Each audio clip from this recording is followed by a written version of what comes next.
మొత్తానికి పిఠాపురం వర్మ గారికి ఎమ్మెల్సీ పదవి దక్కలేదు ఫస్ట్ దఫాలో. ఆయనకి పంగనామం పెట్టారు, శటకోపం పెట్టారు.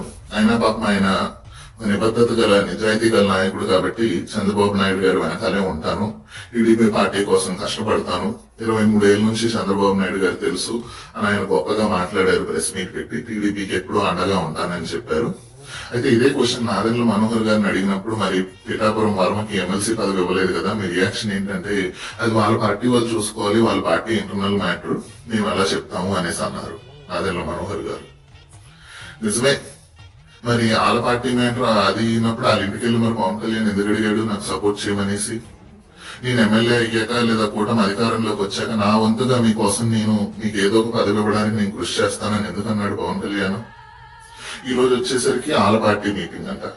నిజంగా మీ అంత ఊసరవెల్లులు, పవన్ కళ్యాణ్ అంత ఊసరవెల్లి, నాదెండ్ల మనోహర్ అంత ఊసరవెల్లి, జనసేన అంత బానిస పార్టీ ఈ దేశంలోనే ఎక్కడా లేదు.